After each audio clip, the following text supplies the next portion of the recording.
Hi, John Boyd. Alexander Horn. Hey, it's great to be here with you. Great to be here with you. Happy Independence Day. Oh, happy Independence Day. God bless America. You know, as we were planning the guest lineup for this podcast, we thought, what better way to really celebrate and gift our listeners than to interview an Australian? It seems perfect for Independence Day, our sister nation freed from the yoke of British tyranny. Anyway, Mike Bird is a Pauline scholar, a New Testament scholar, kind of a generalist in Australia, but he's in the U.S. all the time. He really is a great guy to have his episode release. Interviewed with Nijay Gupta. This is a really interesting conversation. Mike has 3 contributions to the Dictionary of Paul and his Letters Revised Edition, including one of the articles is a word that I hope will someday be the winning final word on the Scripps Howard International Spelling Bee, Supersessionism. Supersessionism. There are a lot of S's in that word. And Mike wrote the article on it, so he's going to tell you all about it in this episode. I bet he knows how to spell it. Yeah, or we copy edited it after he didn't. I don't know. Yeah, probably. Awesome. Yeah, it's also a really interesting conversation because Mike has expertise in Paul, but he also keeps the center of his focus on the gospel. I think there's a line in this episode, something like, Paul rocks, but Jesus reigns. Yeah, he hopes that that will be what he is remembered for. Yeah, that's pretty cool. Well, we hope you enjoy this episode of Behind the Books with Nijay Gupta interviewing Mike Bird.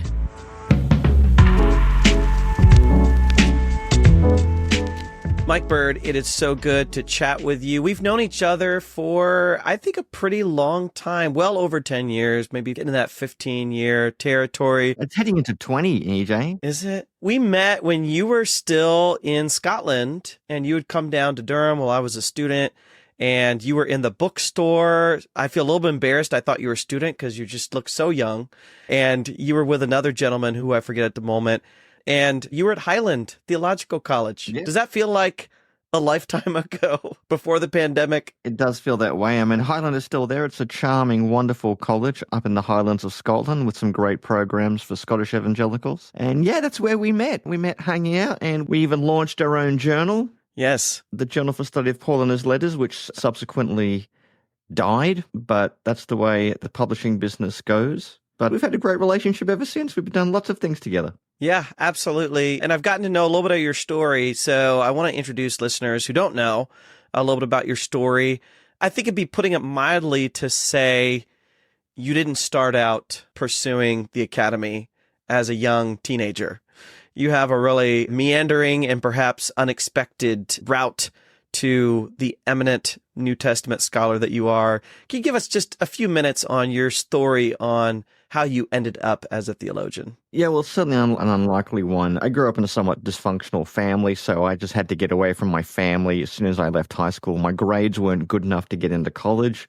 I was basically like a B- student. So I joined the army, and I started out as an infantry soldier, then into military intelligence, and just pursued a sort of, living a life that, young army guys do. But I got invited to a church, a local Baptist church. I'd never been to church before, so I wanted to go just out of the novelty and out of boredom. And to be honest, it sounded like a very relaxing way to recover from a hangover.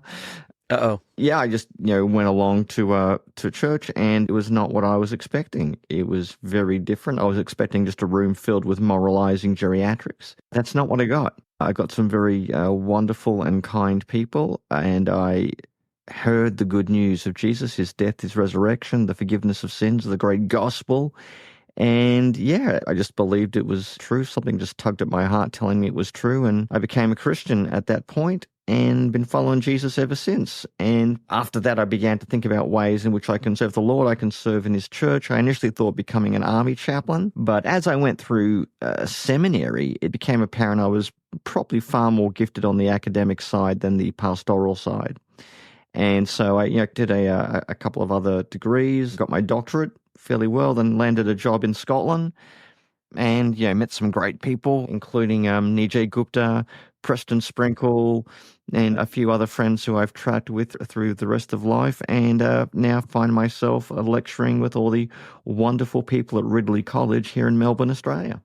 Take me back to those seminary days. I remember my seminary days just discovering great biblical scholars, theologians. Going back to those seminary days for you, who were some of the biggest influences on you that formed your passions, your thinking about the Bible, about biblical theology, about the New Testament, about Paul? Who were some of those kind of heroes and writers that you just kind of latched onto and said, wow, this is electric, this is great stuff? Yeah, well, for me, I was a big fan, and still am in many ways, of D.A. Carson, because he had that rare gifting of being great in print and great in person.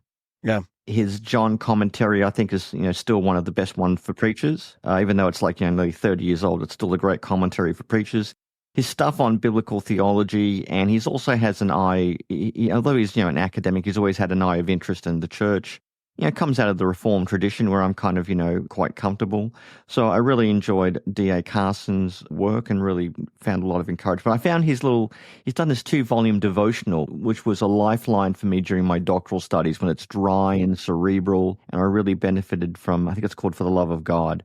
And that was terrific. But the other one that I discovered, I remember I was on holidays in Atlanta and I was in a bookshop that was open at 11 p.m. at night, which was a bit of a novelty. It doesn't happen in Australia.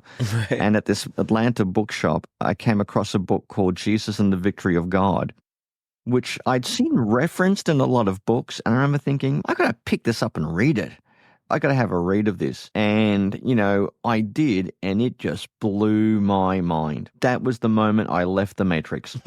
That's the minute, I woke up and, Jesus just wasn't, Paul's own personal John the Baptist. Yeah, and the Gospels are not just about stories of heaven, how to be a good Christian, which received the definitive canonical form when taught by talking vegetables. No, the Gospels are actually about the story of Jesus in the context of the Old Testament hopes, Second Temple Judaism that leads to the emergence of early Christianity. And that was just, a whole bunch of mental furniture moved around in my head at that point. And so I became an avid reader of the works of NT Wright, who wrote Jesus and the Victory of God. I probably should have said that at the beginning. It would have made a lot more sense.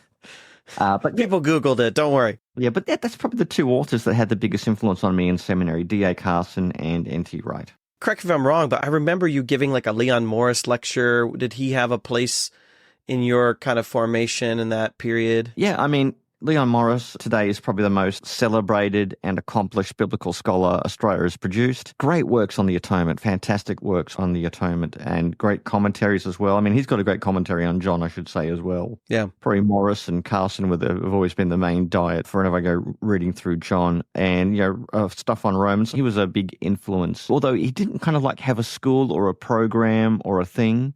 Whereas Wright kind of has a thing, he's got a theme and a program. So too with Carson. Carson's got his sort of big biblical theology program.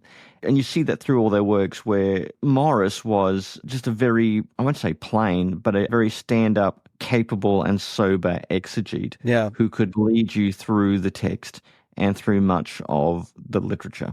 That reminds me of like Howard Marshall and maybe F.F. Bruce as well. Would those be in terms of the type of scholar they are? Yeah, it's like, okay, gentlemen, today we're sitting down, we're going to go through Romans 3:21 to 26. So open up your Greek New Testament and let's look at the first words, nuni de. What do we think Paul means like that?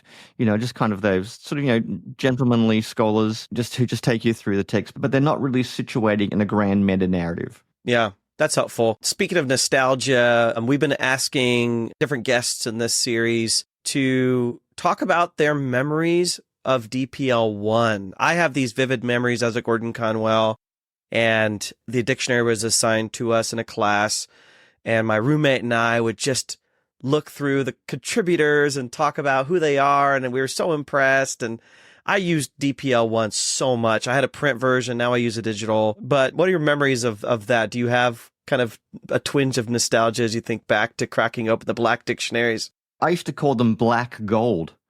And yeah. Just to be clear, I'm not being paid to say this by IVP. I wish I was, because, as Nijay knows, us foreigners tend to be underpaid by Americans. But I can tell you that those black dictionaries put me through seminary, because particularly when you're starting an essay on, I don't know, Jesus and the law, or Jesus as the Son of Man. Those essays were the place you went to start. Yeah, yeah. And the bibliography at the end. And even now, when I'm doing some scholarly stuff, and I think I want to have a deep dive on this, but before I do, I'm going to go check out either the DPL article or the, Dictionary of Jesus and the Gospels article on a certain thing. So I would always go to those black dictionaries usually as a starting point from pretty much doing anything. Yeah, feel the same way. Now, I don't know if, unless they've done kind of a deep dive in your life and your work, I don't know if most people know that you didn't really start out as a Paul person. No. You did stuff in your dissertation on the Gospels, right? Yeah. Give us a little quick snapshot of your dissertation topic, and then tell us a little bit about how, I'm not going to say you shifted into Paul, but you definitely have had your season of Paul. So tell us a little bit about your dissertation and then kind of how you ended up being the Romans guy. My dissertation was on how the vegetarianism of Jesus and John the Baptist inspired 19th century French veganism during the French Revolution. Okay. No, I'm just kidding. I live in Portland, so we probably have that in our library somewhere. You'd have believed that. You'd said, really? What was the feedback like? No, I wrote my dissertation on Jesus and the Gentiles, which was partly inspired from about 2 pages from NT Wright's Jesus and the Victory of God, where I basically wanted to answer the question, how do you go from Jesus was a Jew, his followers were Jews, Paul was a Jew, how do you go from this very Jewish Jesus movement to something that, certainly by post-70 is now becoming a Gentile majority movement, of which, Jews are now a minority. How do you get from A to B? And what happened at A with Jesus to take you to B? And the answer is Jesus was a proponent of Jewish restoration eschatology, whereby a transformed Israel would transform the world. That's pretty much the nutshell. For me, Paul studies, it's kind of like a UFC cage fight. And because I'm Reformed, I feel like all of my friends and family get into these UFC cage fights, and every now and again I've got to drop in to fight for one side or try be a voice of reason and sanity between 2 extremes. I feel like, or maybe it's a bit like the mafia. Pauline studies is like the mafia. For me, like every time I think I'm out, they just drag me back in. So, yeah, that's how it feels sometimes. But, I'm more of a Jesus guy and a Gospels guy. I like to say Paul rocks, but Jesus reigns. That's kind of the motto I have. But I do enjoy hanging out with my Paul-only friends, Nijay and others. Got to remind them that Paul was a big Jesus fanboy. Got a reminder of that. Yeah. But, yeah. That's a good segue to a question about who you are as a biblical scholar in general. I think about people like you and Craig Keener, Scott McKnight, and you're kind of generalists in the sense that you cover a lot of ground. You have a New Testament introduction. You just did a book on Luke Acts. You've done books on Paul. You've covered the gamut. What are some of the blessings and challenges of being a generalist? There are very few of them.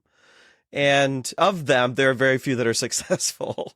So of those, what are some of the blessings and challenges of that? Yeah, well, my generalist goes even further. As you know, I've done a systematic theology, and I'm just editing a book on 2nd century Christianity. So I kind of work everything from historical Jesus, Paul, systematics, church history. I try to be a one-man seminary. No, there's a reason for this. I mean, one of it's just very personal. I just have wide-ranging interests. I love New Testament, right, but I also like a bit of theology. I like a bit of church history as well. So I've got wide-ranging interests.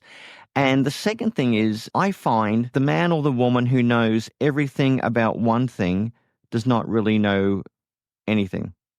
So, look, if all you know is the Gospel of John, right, your knowledge of the Gospel of John will be enhanced by knowing about things other than the Gospel of John.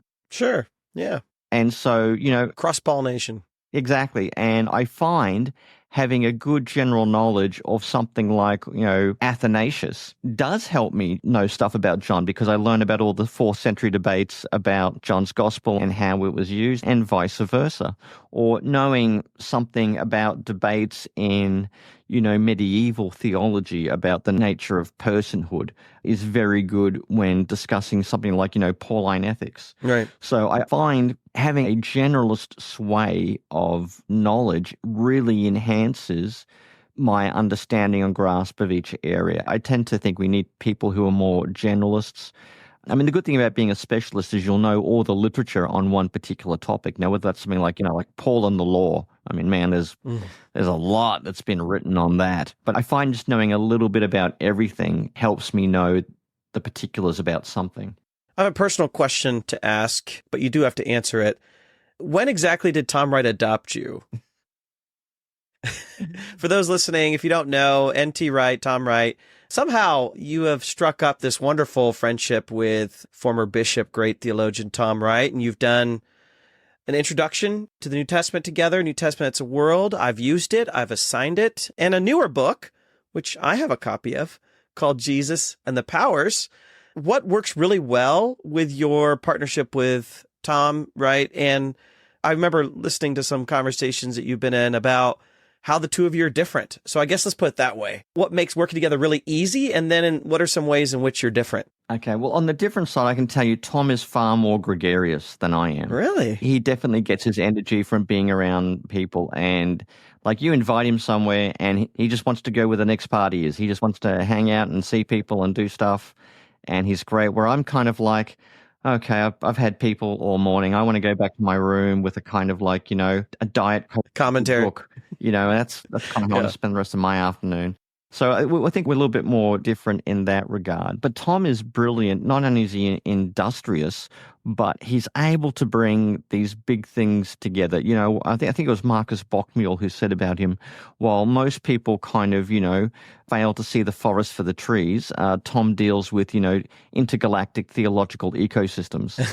And, simply the way he's able to use the Old Testament and Second Temple Judaism to explain what Jesus is getting up to in the Gospels is something that demonstrates that, or even his big book, Paul and the Faithfulness of God. You see that as well. And I think that's the real genius of him, and that's the joy of working with him. I think why our relationship works pretty well is that we're pretty much on the same page on most things. Every now and again, we'll kind of look at each other wryly when it comes to like the dating of Galatians, or there might be some other kind of a question along those lines. But the good thing is I've got a very good grasp of what you might call the Wrightonian corpus. And so I feel like I've got a good profile on what Tom thinks on any particular given topic.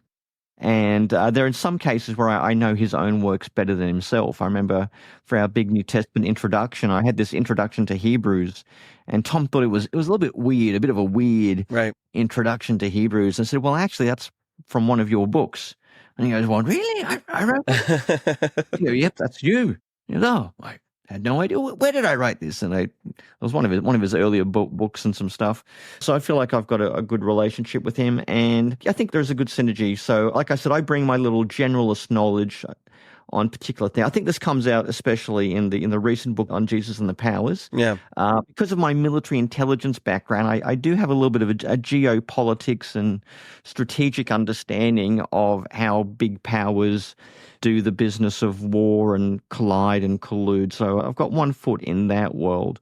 And when you're dealing with the spiritual realities behind earthly powers, that's where I think Tom and I made a very good combination, because he's obviously written a lot on the powers of the world in his Pauline works.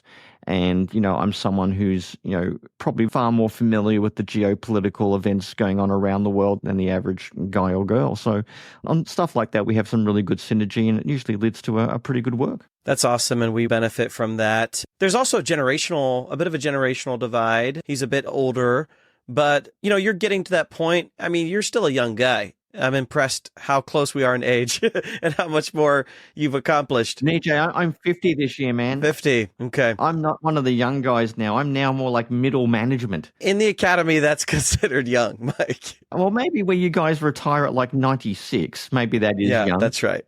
That's right. That's because we have all these energy drinks here. So as you're thinking about kind of your legacy, I know you still got a lot of gas in the tank, but, I want you to do one of these memes like what people see and what I see. So to answer this, here's what I'm known for, and here's what I want to be known for. Ooh, I don't know. Oh, that's a hard one. Yeah. I think probably the thing I'm known for, it'd be one of two things. It'd be either being the Robin to NT Wright's Batman. That could be it. Okay, that checks. Which is not bad for me. I don't mind. Probably the second thing I would be known for is being the most comical New Testament scholar of my generation. Yep. I'll give you both of those. I am fairly quick-witted. But what do I want to be? I don't mind being remembered for those two things. I don't mind being those two things, being the Watson to NT Wright's Holmes or being the comedian New Testament scholar. But probably what I would like to be remembered for is a New Testament scholar who wanted to promote the gospel. And my evangelical theology book. Yeah, I was just thinking about that. I'll be honest with you, Nijay, the word evangelical is becoming more complex in your part of the world, my friend. That I've heard. And evangelical is an adjective that now needs an adjective or a disclaimer. Yeah. Yeah. But at the end of the day, I believe in the evangel, the good news. And I don't care how other people in America are using the term. They can prize it from my cold, dead hands. Because as long as the evangel, the gospel, is about the good news of Jesus' death, resurrection, the forgiveness of sins, the coming of the kingdom of God, that's what I want to be known as, esteeming, promoting, proclaiming, and telling people to enjoy and savor the sweetness of the God who meets us in the gospel. That's what I would like to be remembered. Yeah. But I'll probably be remembered for a green jacket and my catchphrase, sweet mother of Melchizedek. I think it's probably the coffee thing is going to be the enduring legacy. I forgot about that, yeah. Yeah, your hatred for coffee, especially amongst... My pathological hatred of coffee. I just cannot stand the taste, smell, the fact that people drink it and they rave about it so often. Yeah, we bathe in it here, but that's neither here nor there. Okay, this is going to be a tough one. We're going to get a little trickier here the next few questions. Answer this question or respond to this statement. I've changed my mind about this big theological issue. Ooh, there's several. One was women in ministry. Oh man, there's a lot of autobiography that goes into that one. Look, I did not grow up having healthy relationship with women, to be honest, at least not until I got married. And what else? And because I was reformed and, fairly conservative, I kind of grasped onto a particular type of complementarianism, which I'm sure Nijay can relate to. And I thought it was crystal clear. That's what the Bible taught. And the only reason you would depart from that is because you were a Satan-worshipping liberal who probably slept with like a Bill Clinton kind of therapy toy at night. But then I attended some lectures at a Baptist college in Sydney, Pauline College, by Ben Witherington, who took us through Romans 16 and what all the various women there were doing. And I had to say, God bless Ben, he was right.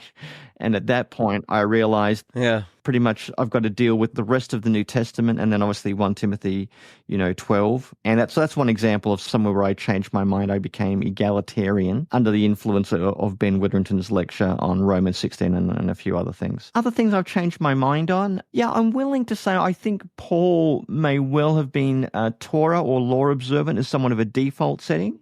One difference between Tom Wright and I is faced with the question, would Paul have circumcised a son if he had one? I tend to think he would have.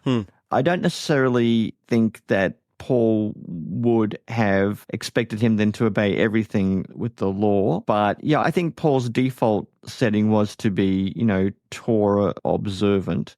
That's one thing where I think I may have changed my mind on. What else have I changed my mind on in recent years? Well, let me jump on that one because I do want to talk about a couple of your essays in the Dictionary of Pauline's Letters, second edition. I want to get back to justification by faith. That's a biggie. You did righteousness in this volume. But supersessionism, this has become a serious interest of yours. You've always been interested in, the question of Paul and Judaism, but the language of supersessionism, I know you published a book, co-edited a book recently on the subject. Can you just say a word about what supersessionism is and what you're trying to accomplish when it comes to the conversation about Paul, the law, Judaism, Gentiles, and supersessionism? Just a few minutes on that. The problem with supersessionism is it's not one thing. Yeah, okay? Exactly. And this is the problem. And people talk about it as if it's one thing. Supersessionism is how you understand the relationship between the church and what we'll call ethnic or empirical Israel. And what are the consequences for empirical Israel? Now, one fairly extreme view is to say that the church, in particular the Gentile church, replaces Israel or the ethnic Jews as God's people, which is to say that Jesus has given the rose to the Gentiles and the Jews have been voted off Redemptive History Island. So they are just now persona. That is one model of supersessionism. But there are other models which are not quite as severe. So I would say something like, I think in Paul's theology, Paul still has a hope that ethnic Israel will be reconciled to God through their Messiah. Mm-hmm. But he also regards the church as the representatives of Israel in the Messianic age. I should say, and that is a church comprised of Jews and Gentiles. Yeah. He regards them as the representatives of Israel in a Messianic age. But he still believes ethnic Israel exists. They still have this, uncancelable covenant, and he wants that to flow on into their eventual reconciliation with the church, but also a reconciliation to God. And then there's a whole bunch of other options in between that. And what I've tried to do, and certainly in the article I wrote, is explain the different models of supersessionism.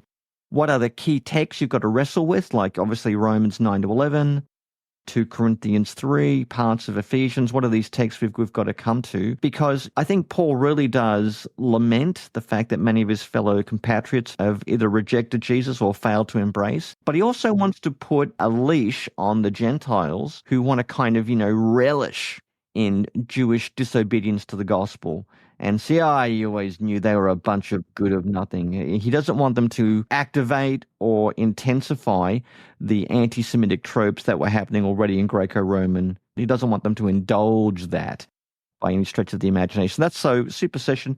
And then you've also got to add the dimension about, post-Holocaust sensitivities. There's one thing what Paul said. How do we explain Paul in a responsible way that does not rehearse a very long and ugly tradition of Jewish anti-Semitism? Those issues as well that you've really got to address. So that's kind of what I talk about in the Supersessionism article. Yeah, I've worked a bit on 1 Thessalonians. We deal with that with chapter 2, how we deal with some of the language about the Jews who persecuted and, that sort of thing. How do we translate that? How do we make sure that people don't misunderstand? Well, I want to spend the rest of our time on one of your favorite subjects, justification by faith. You've written a lot on righteousness. You wrote an article on righteousness for DPL2, but you wrote some of your earliest work after your dissertation on Paul and righteousness/justification. I think you were trying then, and I think now, to be a kind of mediating or peacemaking voice between some extremes out there, whether it's Catholic and Protestant, or Tom Wright and John Piper, Reformed and otherwise, maybe some Pentecostal views and some more Reformed views. I think the term was incorporated righteousness. Did I get that right? Yep, that's correct. Good memory. Can you just share a little bit about what your view of righteousness is and how it's different from some of the classic views? Yeah, I mean, this really goes back to debate in 1990s and the noughties about the nature of justification. Now, the traditional Reformed view has been that we are righteous in the sense that our sins have been forgiven, cleansed. So that's kind of like wiping the slate clean. But also Jesus' own righteousness, his own active obedience to the law, is positively imputed to the believer. Now, that's what justification means in a Protestant Reformed theological scheme. Yeah. But as many exegetes have noted, that's not what Paul says. Paul never says that the active obedience to Jesus is imputed to the believer. Right. So what does Paul say? And, Tom Wright will say something like, well, there's no reference to imputation in Paul's letters. It's all about union with Christ. Now, when Tom said stuff like that, it made some Reformed people very, very, very, very agitated and angry at him, and basically accused, Tom Wright of being in league with Satan and, other people, or even just flat out heresy. So I did some studies on justification where I pointed out, well, technically Tom is right. There is no passage in the Pauline corpus that says the righteousness of Jesus as his obedience to the law is imputed to believers. I look at how the word logizomai, that's when we get imputed or credited, is used. And the scheme I came up with is this: look, basically this is what happens. A person is righteous because they are united with Christ. Yeah. So Jesus is condemned on the cross, but Jesus is then vindicated in his resurrection, or he's even justified, we might say. And because you have union with the justified Messiah, you participate in that sense in his righteousness. Now, Paul does not say precisely how that works, but, and this is where I'll defer to a good bit of Leon Morris. Leon Morris argues that imputation is a corollary. It's a necessary inference we make from union with Christ. Okay? So you could argue that, imputation explains how union with Christ makes us righteous, but there's no explicit text that will give you that formula. And it also never refers to his obedience to the law as the grounds of his righteousness or ours. In fact, the New Testament tends to emphasize what you could call his passive obedience, his obedience to going to the cross. It's what you find in particular in, Philippians 2 and the... So I thought, look, I can kind of salvage the reformed scheme, but it's going to look a little bit different if you really want to be faithful to what Paul is saying in his letters about righteousness and justification. That's very helpful. I encourage listeners, check out his essay in the dictionary. We're going to end here in a second. I want to, I guess I'm opening up a little can of worms, but just give me your short take. I'm thinking about the future of Pauline studies, and there's so many different areas, but one area I'm really interested in is the question of pseudepigraphy, disputed letters, undisputed. Our friend Tom Wright, other scholars like Luke Timothy Johnson have kind of asked for new paradigms so that we get away from the sharp dividing line that we've had in the academy for a long time of separating out Colossians, Ephesians, pastoral epistles as deuterocanonical or forgeries or pseudepigraphical. I remember Tom Wright saying something like, it's time to clear the chessboard and start again. Do you see any change in this? Where can change happen? How can we shake ourselves out of, because I'm starting to see scholars like Mike Gorman and others who are encouraging us to not be so quick to create these sharp dividing lines. Frank Matera. And I noticed you've written on Colossians, you've written commentaries on some of these texts. You've thought about this with the whole Pauline corpus. How can we start to think differently about this? I think in a number of ways. The first thing I think we've got to remember is how Paul wrote and crafted these letters may have been very different. Each one may have been done differently. Like, I think Philemon is just, Paul and his notebook or whatever he's got. I mean, you're the Philemon dude. You can tell me, Nijay. Yeah. So I think, but we're, so far so good. And, Romans was dictated to Tertius. So, did Tertius have a bit of a hand in that?